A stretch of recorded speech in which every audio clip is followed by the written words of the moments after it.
মাইয়ার চতুর্দিকে পাই।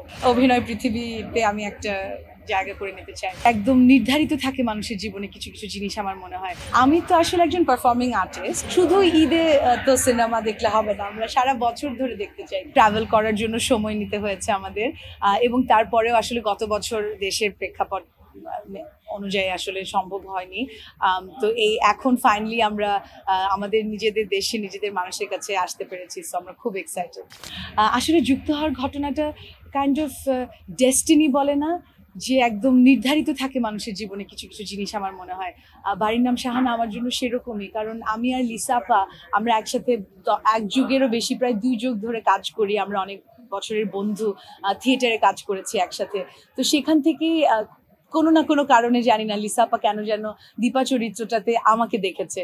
তো যখন ও দেখেছে, ও আমাকে বলেছে, আমি সাহস করে আমি নিয়েছি কাজটা। সো এভাবে এটা আসলে লিসা আপাকে জিজ্ঞেস করা উচিত আপনাদের। আমি যতটুকু আমি ছোট করে বলি, সেটা হচ্ছে লিসা আপা একটা অনেক আগে একটা ইন্টারভিউ নিতে গিয়েছিলেন একটা বাড়িতে, খুব স্বনামধন্য একজন শিল্পীর ইন্টারভিউ। তার বাড়ির নাম ছিল শাহানা বাড়ি। তো বাড়িতে ঢোকার সময় বাড়ির নেম প্লেটটা ছিল শাহানা বাড়ি, যেটাতে ঢুকে লিসা আপার ভেতরে পুরো মনে হয়েছে যে এই বাড়ির একটা গল্প আছে, এই বাড়িতে কিছু একটা আছে। ওইখান থেকে আসলে নামটা লিসা আপার মাথায় এই যে ঢুকে গিয়েছিল, আমরা সেই নামটা রেখেছি। শুটিং এর আমার জন্য স্পেসিফিক্যালি আমি বলবো, বিকজ আমি নতুন, আমি এর আগে কখনো কোনো পূর্ণদৈর্ঘ্য সিনেমাতে অভিনয় করিনি। আমার জন্য একদম কি বলে ওভারওয়েলমিং একটা ফিলিং। আমি কখনো এরকম পরিস্থিতি, এরকম জায়গায়, এরকম চাপের মুখে, ঝড় বৃষ্টি বাদল আমাদের কাজটা উঠিয়ে নিতে হবে এমন করি। আমার জন্য খুবই ওভারওয়েলমিং ছিল, but at the same time এত কিছু শেখার ছিল, এত এক্সাইটিং ছিল, এত অ্যাডভেঞ্চার ছিল। আমরা কুমারখালীতে মূলত শুটিং করেছি, বাংলাদেশের পুরো পোর্শনটা কুমারখালীতেই করা হয়েছে, আর বাকি একটা ছোট্ট পোর্শন ইউকের একটা ছোট্ট শহরে করা হয়েছে।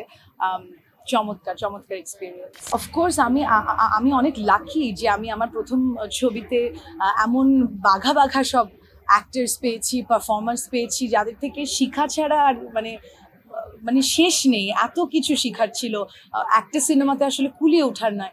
অনেক জর্জ আঙ্কেল থেকে যেমন আমি অনেক রকম অভিনয়ের নানান রকম টুলস থাকে, কান্নার জন্য, হাসির জন্য। সবসময় কিন্তু আমরা সত্যিকারে কান্না হাসার সময় যেরকম নিজেকে একদম উপরে দেই, ওরকম কিন্তু নয়। অনেক অনেক টুলস আছে যেটা আমি জানি না, আমি শিখেছি একটু একটু করে জর্জ আঙ্কেল থেকে, নুপুরাপা থেকে, ইরেশ থেকে। অনেক টেকনিক্যাল জিনিস, কি ক্যামেরা ইউজ করছে, লেন্স কতটুকু কাছে থেকে আমাকে দেখা যাচ্ছে, আমি বুঝতামই না। আমি থিয়েটারের মতো পারফর্ম করতে নেমে যেতাম। সো অনেক কিছু শিখেছি আমি। মানুষ পড়াশোনা করে যে একটা মানে একটা জায়গা তৈরি করার, নিজের ভবিষ্যৎ তৈরি করার জন্য যেটা করে, ওই ক্ষেত্রে আমার বাবা মা আমাকে আইনজীবীর রাস্তায় ঠেলে দিয়েছে। কিন্তু একদম ছোট, আমি 2.5 বছর বয়স থেকে নাচ শিখি বাফায়। আমার মা, আমার খালারা মিলে আমাকে আমার মা চেয়েছিলেন আমি নাচ শিখি, উনি নাচ শিখতে পারেননি, ওনার নিজের সন্তানের ভেতর দিয়ে স্বপ্ন দেখতে চেয়েছেন। তো যেরকম পড়াশোনার জন্য ওইদিকে আমাকে ঠেলে দেওয়া হয়েছে, ছোটবেলা কিন্তু এই নাচ গান এগুলোও আমাকে করানো হয়েছে। তো যখন আমি পড়াশোনা করতে বাইরে যাই বা আস্তে আস্তে বড় হই, ওই নাচের বা গানের ক্ষেত্রগুলো যখন আমি এক্সপ্লোর করি, আমি দেখেছি যে আমার ভিতরে যে আগুনটা আছে, যে টানটা আমি অনুভব করি, ওটা আমার মনে হয়েছে যে আইন দিয়ে কাজ করে হয়তো আমি পেটটা চালাতে পারবো, কিন্তু আমার মনটা ভরবে না। এই জন্য আমি সময় করে হলেও, যেভাবে হলেও সবসময় চেষ্টা করেছি যাতে সাংস্কৃতিক এই দিকগুলো আমি যাতে ধরে রাখতে পারি। তো হ্যাঁ, চাইলে ব্যালেন্স করা যায়। ভালো রেসপন্স পাচ্ছি আমরা। আমি ভাবিনি আমরা যে এত মানুষ দেখতে পাবো। সকাল 11টার শোতেও অনেক মানুষ এসছে, আমরা তাদের অনেক ফিডব্যাকসও নিয়েছি। মনটা ভরে গেছে, মনটা ভরে গেছে। এখন তো দুপুর, এখন আরো মানুষ আসছে। We are really excited. আমি তো আসলে একজন পারফর্মিং আর্টিস্ট। আমি লাইক আই সেড 2.5 বছর থেকে বাফাতে নাচ শিখি। যারা বাফাতে নাচ শিখে জানে যে আমাদের প্রতিযোগিতার করে করে আমরা প্রত্যেক বছর এক এক উঠেছি এক এক ক্লাসে।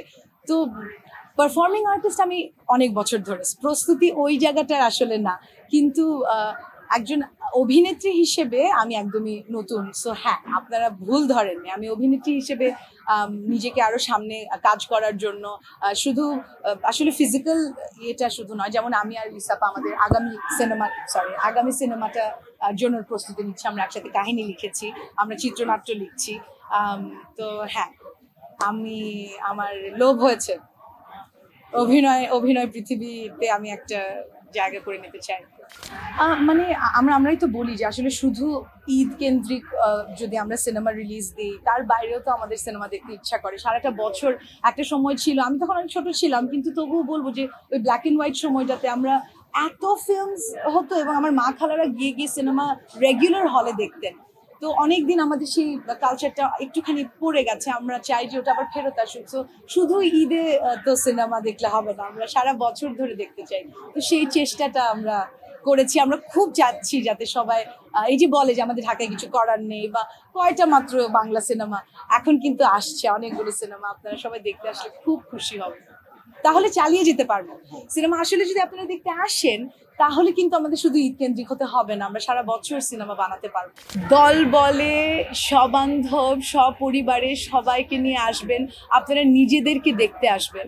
এই সিনেমা কোনো বড় হিরোর সিনেমা না, এই সিনেমা আমরা আমাদের সাধারণ মানুষরা আমাদের ছোট ছোট কাজ দিয়ে জীবনের অনেক কষ্ট উতরে যে আমরা হিরো হয়ে উঠি, সেই হিরোকে দেখবার জন্য, আপনাদের নিজেদেরকে দেখবার জন্য আসুন, সবাই মিলে আসুন। বাড়ির নাম শাহানা দেখতে।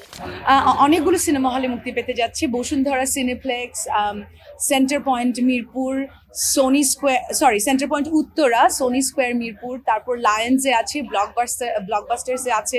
আই থিঙ্ক 8-9টা সিনেমা হলে অনেকগুলো শো আছে।